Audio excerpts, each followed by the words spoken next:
जैसा कि मैंने अभी ही बताया है बच्चों, एनर्जी गिविंग फूड्स का दो पार्ट्स हो जाता है।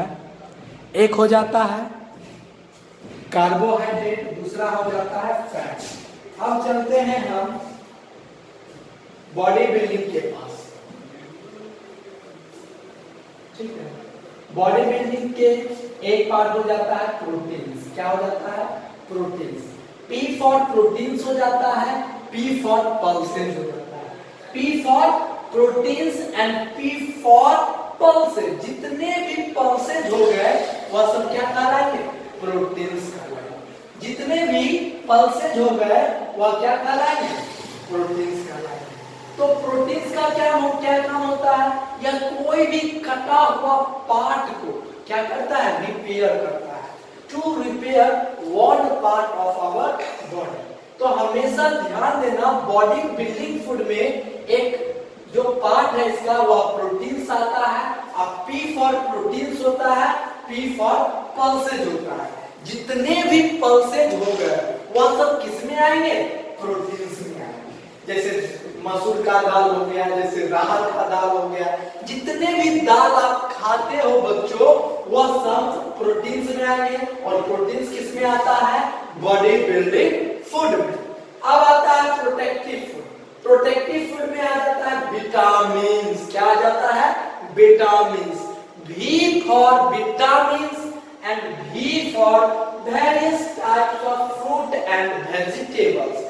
जितने भी विटामिन्स हो गए वह किसमें उपस्थित रहेंगे?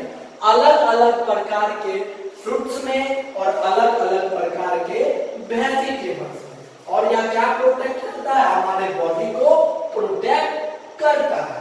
तो ये था हमारा कंपोनेंट्स ऑफ फूड। एक बार फिर से सुन लीजिए। एनर्जी गिविंग फूड्स का दो पार्ट, एक फैट कार्बोहाइड्रेट, एक फैट्स।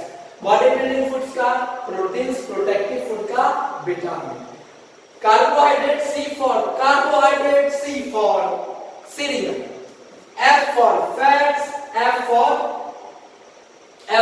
fats और F for क्या होगा?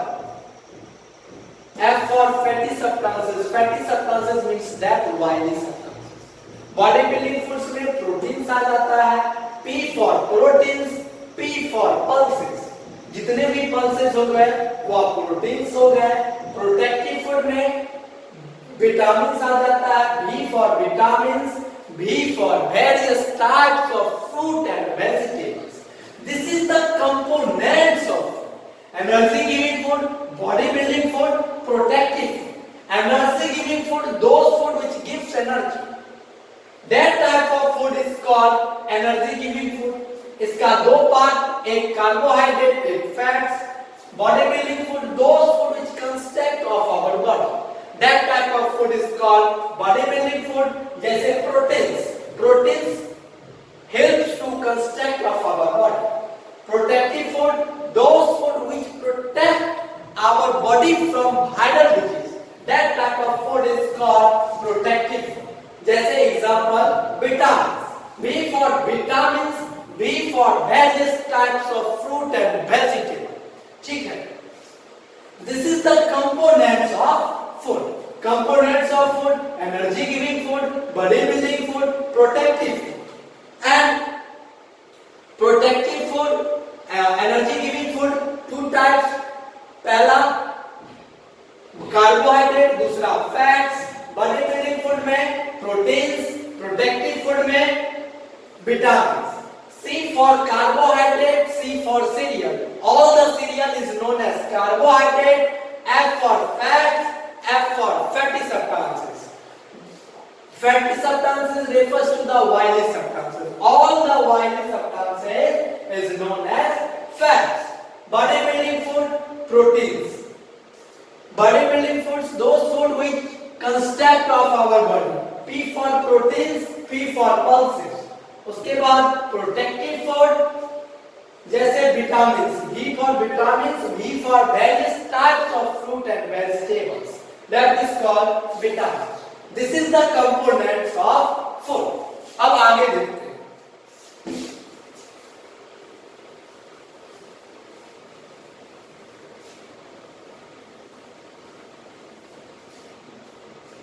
Agriculture,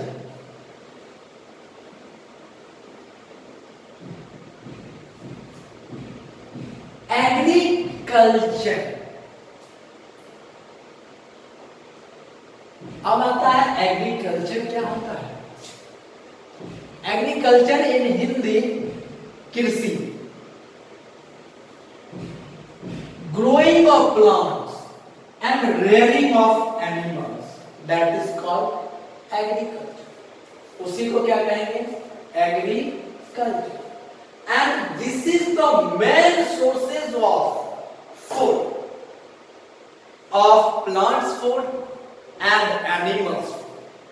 Through the agriculture we get plants food and animals food.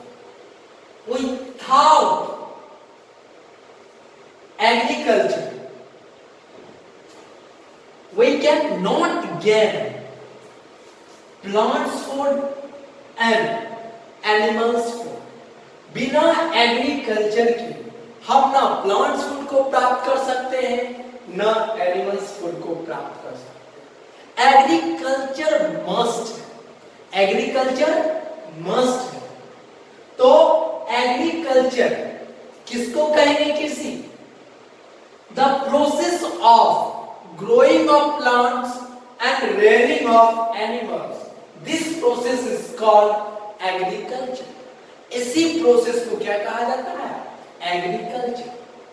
ठीक है, आप क्लास 8 में पढ़े होंगे एग्रीकल्चर के बारे में, और एग्रीकल्चर के ब्रीफ रूम में क्लास 8 में ही पढ़े होंगे। ठीक है, अब एग्रीकल्चर क्यों जरूरी है, क्योंकि एग्रीकल्चर के ही माध्यम से हम प्लांट्स फूड को और एनिमल्स फूड को गेन करते हैं।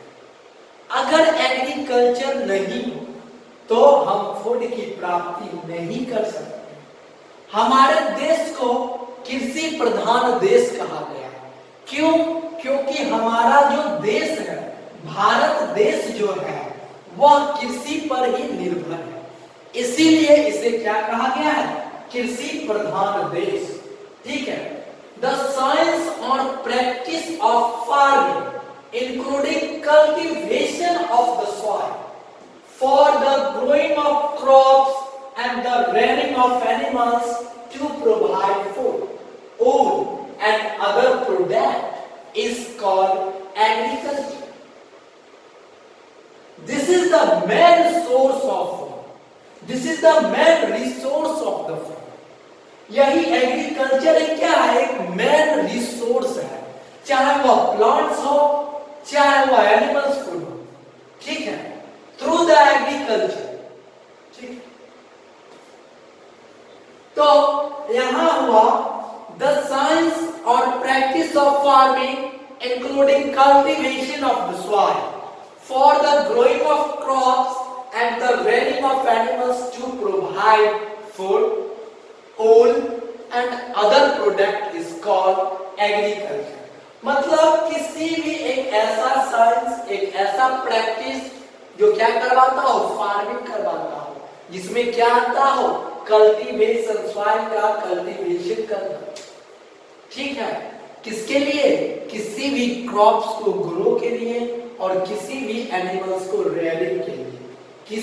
क्यों, टू प्रोवाइड या टू गेन फूड, फूड की प्राप्ति के लिए। That is called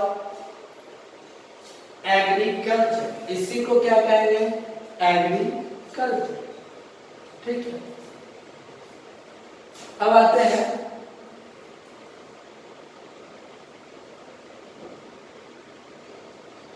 what are the main sources of carbohydrate. Main sources क्या है, लेकिन उससे पहले हम एग्रीकल्चर के बारे में कुछ बताएंगे, क्योंकि आप प्रीवियस क्लास में भी एग्रीकल्चर पढ़े होंगे। एग्रीकल्चर ये दो वर्ड से बना हुआ है, रेयरिंग प्लस ग्रोइंग। रेयरिंग मतलब पालना, ग्रोइंग मतलब उगाना। रेयरिंग किसको पालते हैं, कोई भी एनिमल्स को। ग्रोइंग किसको उगाते हैं, तो प्लांट्स। इसी को क्या कहेंगे, एग्रीकल्चर। तो पहला स्टेप आता है एग्रीकल्चरल प्रैक्टिसेस। एग्रीकल्चर प्रैक्टिसेस मतलब those activities which are required for cultivation of the soil, that is called agriculture practices। एक ऐसा एक्टिविटीज जो रिक्वायर्ड होता हो किसी भी सॉइल को कल्टीवेट करने के लिए, इसी को क्या कहेंगे? Agriculture practices. जो आपने प्रीवियस क्लास में भी पढ़ा होगा अबाउट एग्रीकल्चर प्रैक्टिसेस के बारे में। तो agriculture practices simply those activities or method which are required to cultivation of soil, that is called agricultural practices। इसी को क्या कहेंगे? Agricultural practice. एग्रीकल्चरल प्रैक्टिसेस में पहला आता है प्लाउइंग। दूसरा आता है, दूसरा क्या आता है? इरिगेशन। या तीसरा सोइंग ऑफ सीड्स। चौथा adding of manure and fertiliser. पांचवा हार्वेस्टिंग,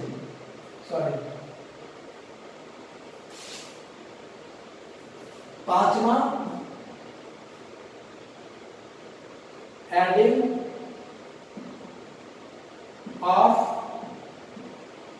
वीडिसाइड्स, पेस्टिसाइड्स। ठीक है। छठा हार्वेस्टिंग। सातवां स्टोरेज। तो ये बेसिक स्टेप है, बेसिक स्टेप है।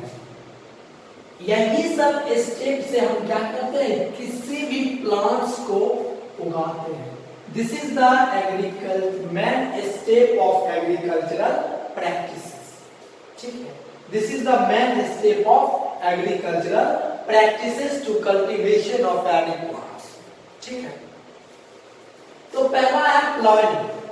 Ploughing means that turning and loosening the soil, means that those process by which turning and loosening the soil, that is called plowing, that is called plowing। मतलब किसी भी soil को turn करना और loose करना, उसी क्रियाकलाप को प्लोइंग कहा जाता है। जब भी आप किसी भी चीज को, चाहे कोई भी फूड रिसोर्सेज को, चाहे वो प्लांट्स को जब भी हम क्या करते हैं? कल्टीवेशन करने से पहले क्या करते हैं? सॉइल को जोतते हैं।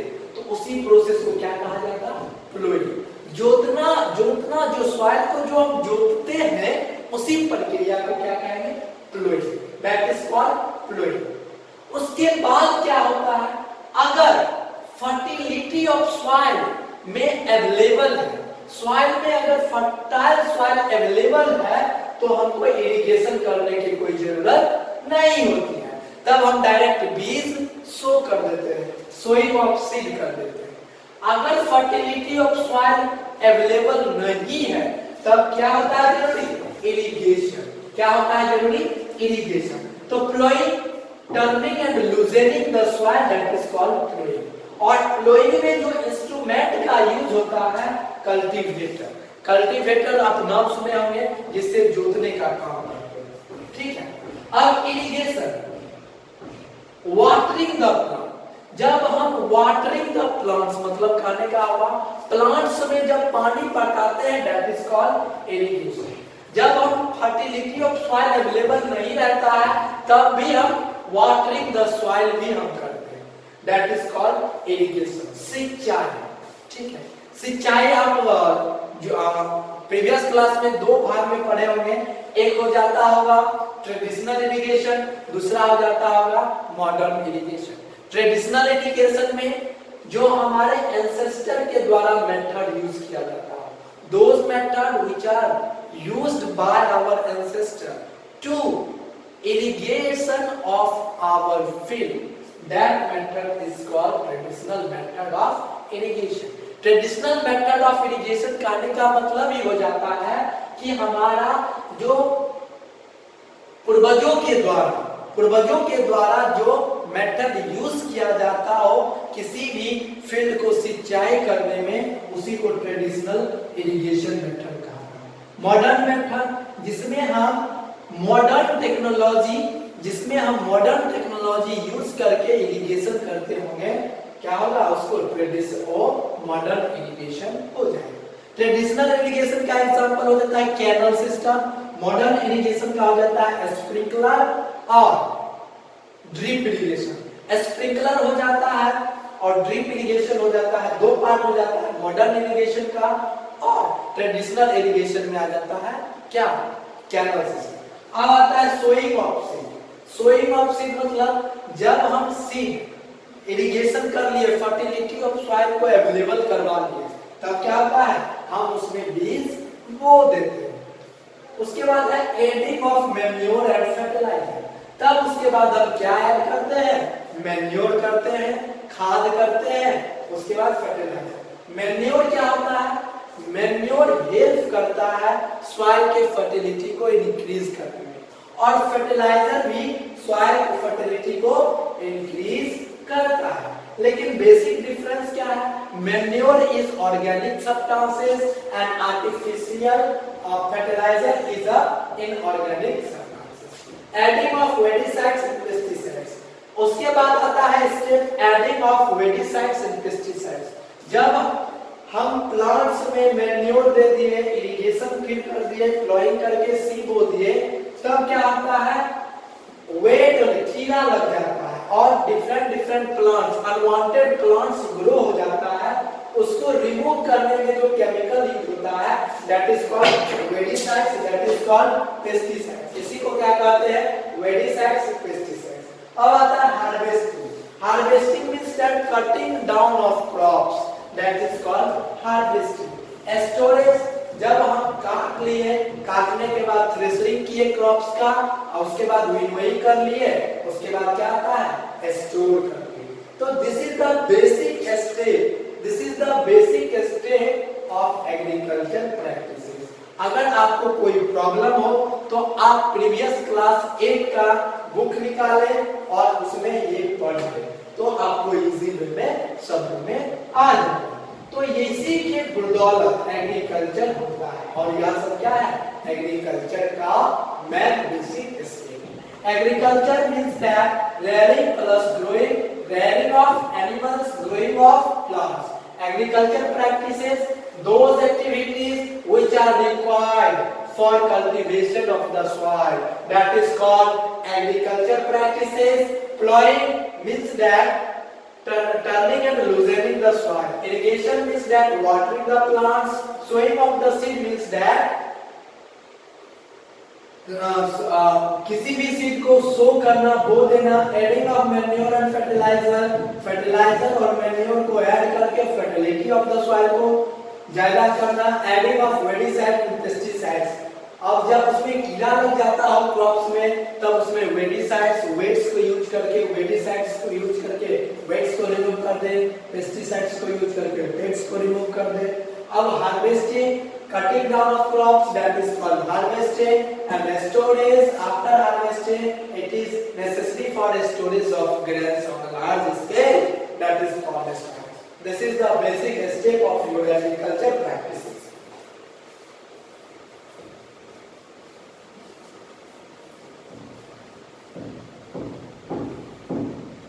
Okay, now अब हम पढ़ेंगे